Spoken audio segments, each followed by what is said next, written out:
There's been a lot of speculation about the President of the United States, his health, his fitness to run the country, swollen ankles, bruised hands, a days-long disappearance from the public eye.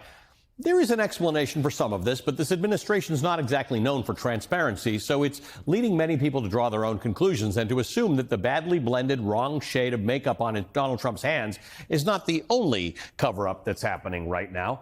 Now, I'm not a doctor and I don't play one on TV, so I'm not going to attempt to diagnose Donald Trump, but most of the speculation could be cleared up very easily by the administration. Instead, it's doing what it does best, dipping, dodging, and dragging out the intrigue. Let's go through a little timeline. A large bruise was first spotted on the president's right hand back in February. The bruise has appeared on and off. Sometimes it's covered in what appears to be makeup that's not very well matched. Other times it's not. On July 13th, the president was photographed at a soccer game appearing to have swollen ankles.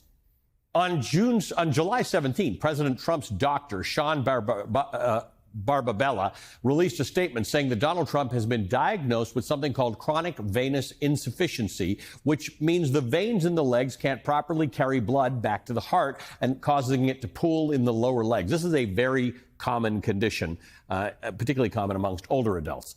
The doctor said that other tests were done and they all came back normal. He added that the president was taking aspirin as part of a, quote, standard cardiovascular prevention regimen, which is also pretty common in older adults. And at the bottom of the letter, it said, quote, summary, President Trump remains in excellent health. Okay, so the chronic venous insufficiency explains the swollen ankles, but the condition only affects the lower body, so it doesn't affect the bruised hands. His doctor and the White House press secretary, Caroline Leavitt, had an answer for that. Recent photos of the president have shown minor bruising on the back of his hand. This is consistent with minor soft tissue irritation from frequent handshaking and the use of aspirin. That's a little bit of BS.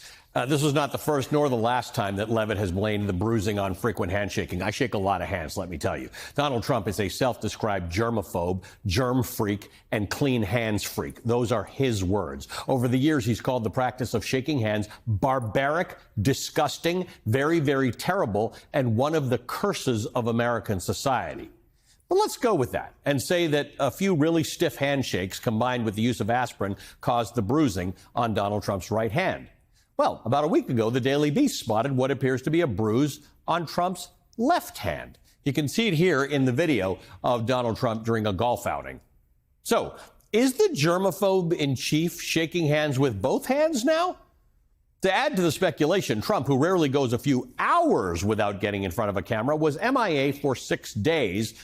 No official vacation or anything. Not so much as a glimpse of the president. Not a peep from the president outside of social media posts where he declared on Sunday, several days after he had disappeared, quote, never felt better in his life.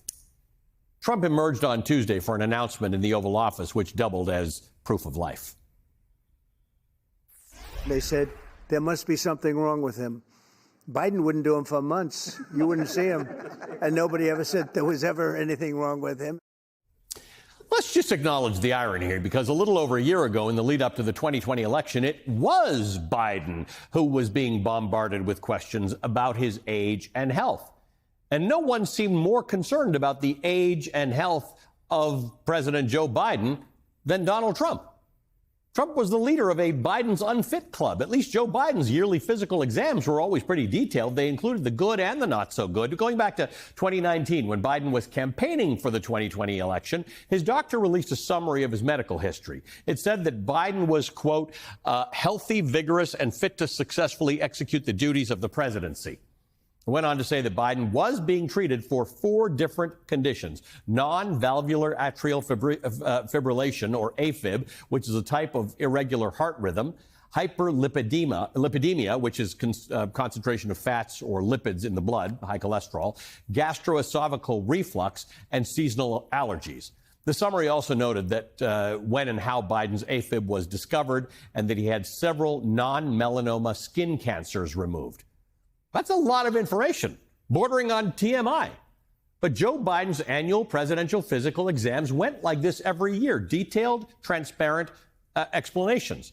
Donald Trump, on the other hand, in 2015, when he was campaigning the first time, his longtime doctor, Harold Bornstein, released a statement which said things like his recent medical exam produced, quote, only positive results. His blood pressure and lab results were astonishingly excellent. Quote, his physical strength and stamina is extraordinary. He'd lost 15 pounds in the last year. He did mention, by the way, a daily use of aspirin and a low dose of a cholesterol-lowering drug. And here's the kicker, quote, if elected, Mr. Trump, I can state unequivocally, will be the healthiest individual ever elected to the presidency, end quote. Wow. Weird, because the latter sounds awfully familiar. Written in true Trumpian hyperbole, boasting of his vitality. It's almost as if Donald Trump wrote it himself. And it turns out that he did. 3 years later, Dr. Bornstein admitted that Trump dictated the entire letter, only telling Trump what he couldn't put in. When Trump took office in 2021, the shadiness around his health continued. NBC News learned that in 2019, during a surprise trip to Walter Reed Medical Center, Trump made personnel there sign non-disclosure agreements before they could be involved in treating him. And he initially declined to talk about the reason for the visit, which was later revealed to be a routine colonoscopy. And now, back to current day. To really drill down on the nothing to see here of it all, the White House is turning to a familiar face. The disgraced former doctor, Ronny Jackson. The same Ronny Jackson who said with the right diet, Trump could live to be 200 years old. Jackson is a loyalist. He's a MAGA loyalist. He's now in the House of Representatives as a congressman from Texas. He was Trump's former White House physician. Key word on former. Trump also tried to nominate Jackson to lead the Department of Veterans Affairs, but was forced to withdraw his nomination following a host of allegations, including that Jackson handed out prescription drugs, quote, like candy, earning him the moniker Candyman, and that he drank on the job as White House physician. Jackson denies the allegations. Jackson also cannot legally practice medicine outside of emergency situations because he let his medical license expire in Virginia, where he had practiced. Anyway, when the Daily Beast asked the White House for a comment last week, the White House sent a statement from Ronny Jackson, who said, quote, as President Trump's former personal physician, former physician to the president, White House physician for 14 years across the three administrations, I can tell you unequivocally, President Donald J. Trump is the healthiest president this nation has ever seen. He says, I continue to consult with his current physician and medical team at the White House and still spend significant time with the president. He is mentally and physically sharper than ever before. Now, here's the interesting thing. Recently, Vice President J.D. Vance, also not a doctor, weighed in, saying that President Trump is in, quote, incredibly good health. But, God forbid, is going to serve out the remainder of his term and do great things for the American people. And if, God forbid, there's a terrible tragedy, I can't think of better on-the-job training than what I've gotten over the last 200 days. Something tells me J.D. Vance got called into the Oval Office after that one. You know what they say, an apple a day keeps the conspiracies away.